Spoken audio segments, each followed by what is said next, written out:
25. Alasan. Kenapa tiba-tiba sakit, Dek? Tanya Bayu kepada Ratu. Aku juga nggak tahu, Kak. Tapi ini sakit banget. Ratu kembali merintih kesakitan. Aku yang sedang berada di depan pintu kamar Ratu tidak tinggal diam. Aku pun langsung memasuki kamarnya lalu bertanya, "Perut kamu kenapa sakit, sayang?" Ratu juga bingung, Mah. Padahal tadi baik-baik aja. Ratu memegang perutnya. "Apa tadi kamu makan pedas?" Tanyaku kepadanya. "Enggak, Mah." "Ya udah, Mama panggilin dokter yang meriksa kamu kemarin." Aku pun segera beranjak menuju kamarku untuk meraih ponsel. Aku juga tidak lupa untuk membangunkan Mas Fandi, lalu menceritakan apa yang terjadi terhadap Ratu. Beberapa menit kemudian, Dokter Alia pun tiba. Wanita itu yang telah memeriksa keadaan Ratu sejak hamil. Dia segera menghampiri Ratu. Aku berharap semoga anakku itu baik-baik saja. Sudah cukup penderitaan yang dia rasakan dalam beberapa bulan ini. Aku ingin melihat Ratu bahagia bersama Bayu. Laki-laki yang bernama Revan tidak pantas untuk diingat lagi. Walaupun aku tahu kalau Ratu masih memikirkannya. Aku sangat berharap adanya keajaiban agar Ratu menerima kebaikan Bayu. "Jangan banyak mikir dulu ya," ucap Dokter Alia setelah memeriksa keadaan Ratu. Aku tahu bagaimana perasaan anakku itu saat ini. Mungkin tidak mudah baginya untuk melupakan kenangan yang telah tercipta selama ini bersama ayah dari anak dalam kandungannya. Walaupun dia berjanji untuk melupakan Revan di depanku, tetapi aku tahu kalau dia terpaksa mengatakan hal itu. "Iya, Dok," Ratu memberikan balasan. "Jika kamu stres, itu akan berpengaruh pada bayi kamu. Kasihan dia di dalam." Dokter Alia mengusap perut Ratu. Dokter itu tidak tahu apa yang terjadi sebenarnya terhadap Ratu. Aku tidak mungkin mengatakan kejujuran kepadanya. Cukup aku dan keluarga yang tahu tentang kejadian yang menimpa Ratu. Hanya satu yang aku harapkan sekarang. Semoga Bayu berhasil menggantikan Revan di hati Ratu. "Terima kasih, Dok," ucapku kepada Dokter Alia setelah dia memasuki mobilnya. Wanita itu pun meluncur meninggalkan rumahku. "Kamu mikirin apa, Dek?" tanya Bayu kepada Ratu setelah aku kembali ke kamar mereka. "Kamu boleh cerita apa aja ke kakak. Sekarang kamu tanggung jawab kakak. Kakak gak mau lihat kamu sedih." Ternyata pemuda yang selama ini jarang mengeluarkan suara memiliki hati yang sangat tulus. Seandainya Ratu dulu menyadari cinta Bayu terhadap dirinya, mungkin dia tidak akan terbuai dengan tipu muslihat Revan. Namun, tidak ada lagi yang perlu disesali sekarang, karena semuanya telah terjadi. Semoga pintu hati Ratu segera terbuka untuk melihat ketulusan cinta suaminya. Hari ini, kehamilan Ratu memasuki usia 3 bulan, sedangkan pernikahannya dengan Bayu baru 1 bulan. Walaupun anak yang dikandung Ratu bukan darah daging Bayu, tetapi perhatian yang ditunjukkan oleh menantuku itu layaknya seorang ayah kandung. Aku dan Mas Fandi sangat terharu dengan perhatian yang Bayu berikan terhadap Ratu. Oleh karena itu, Mas Fandi merekomendasikan Bayu agar diterima sebagai karyawan di kantornya. Alhamdulillah, keinginan Mas Fandi pun akhirnya menjadi kenyataan. Mas Fandi mengaku kasihan melihat Bayu yang sering lembur karena belum mencapai target dalam mendapatkan konsumen. Di samping itu, gajinya juga tergolong kecil sebagai sales marketing perumahan. Ratu beruntung ya, Pak, punya suami seperti Bayu. Cinta dan perhatiannya benar-benar tulus banget. Padahal Ratu belum membuka diri untuknya. Aku mengagumi sikap yang Bayu tunjukkan setelah berstatus sebagai suami Ratu. "Iya, Mah.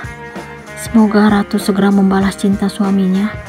Mas Fandi memberikan balasan. "Suamiku itu tidak tahu seperti apa perasaan Ratu sebenarnya. Aku pernah mendengar pembicaraan Ratu dan Bayu di taman belakang. Ratu dengan jujur mengakui kalau dirinya belum memiliki perasaan cinta sedikit pun kepada Bayu. Anakku itu juga mengatakan kalau dia masih mencintai Revan. Iya dek, kakak ngerti. Kakak akan tetap sabar menunggu. Jawaban menakjubkan itu yang keluar dari mulut Bayu. Entah terbuat dari apa hati menantuku itu. Terus terang, aku sangat sakit dan kecewa mendengar pengakuan Ratu tentang cintanya terhadap Revan di depan Bayu. Kenapa anak itu sangat tega menyakiti perasaan pemuda yang telah membawanya keluar dari penderitaan? Bisa-bisanya dia mengucapkan sesuatu yang sangat tidak masuk akal. Harusnya dia ingat kalau Revan telah membuang dirinya. Papa akan melakukan apapun untuk kamu dan mama kamu. Bayu mengusap perut Ratu. Dadaku makin sesak mengingat sikap yang Bayu tunjukkan terhadap Ratu selama ini. Kebaikan yang dia lakukan justru dibalas dengan pengakuan menyakitkan. Di samping itu, Ratu juga belum pernah bersikap layaknya seorang istri di depan Bayu. Dia bicara tidak sehangat berbincang saat bersama Revan. Aku sangat terkejut saat melewati kamar Ratu. Ternyata dia sedang berbicara dengan Revan di telepon. Sejak kapan dia berhubungan lagi dengan pemuda tidak bertanggung jawab itu? Apa dia tidak ingat kejahatan yang Revan lakukan? Aku benar-benar tidak habis pikir. Kenapa Ratu melakukan perbuatan tidak pantas itu? Apa yang telah meracuni pikirannya hingga masih berhubungan dengan lelaki masa lalunya dengan status sebagai istri? Apakah dia tidak ingat sama sekali dengan Bayu? Untung saja aku pulang kantor lebih awal hari ini. Jadi, aku langsung mengetahui apa yang Ratu lakukan di belakangku. Padahal tadi pagi, dia mengaku akan ke rumah sahabat dekatnya dan pulang sore.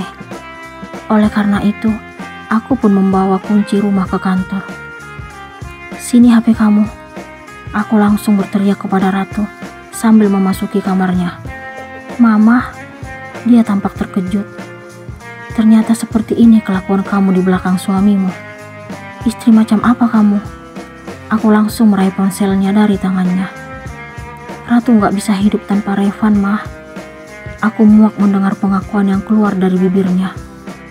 Aku tidak peduli dengan apa yang dia katakan. Aku langsung berbicara dengan Revan. Kamu belum puas menghancurkan hidup anak saya. Kenapa kamu masih menghubunginya? Revan terpaksa pergi, Tante. Mama ngancam akan mengakhiri hidup jika Revan tidak meninggalkan Ratu. Jawaban yang Revan berikan benar-benar sangat mengejutkan. Namun, aku tidak peduli dengan alasannya. Aku tetap tidak akan membiarkan Ratu kembali berhubungan dengannya. Apalagi saat ini, Ratu sudah resmi menjadi istri Bayu. Apapun alasanmu, saya tidak peduli. Jauhi anak saya. Dia sekarang sudah jadi istri laki-laki lain yang sangat bertanggung jawab. Bukan pengecut seperti dirimu. Setelah aku mengungkapkan apa yang aku pendam selama ini, aku pun langsung mematikan telepon, lalu memblokir nomor Revan. Semoga laki-laki itu tidak menghubungi Ratu lagi dengan nomor lain. Aku tidak akan membiarkan dirinya kembali memasuki kehidupan Ratu. Mama kecewa sama kamu.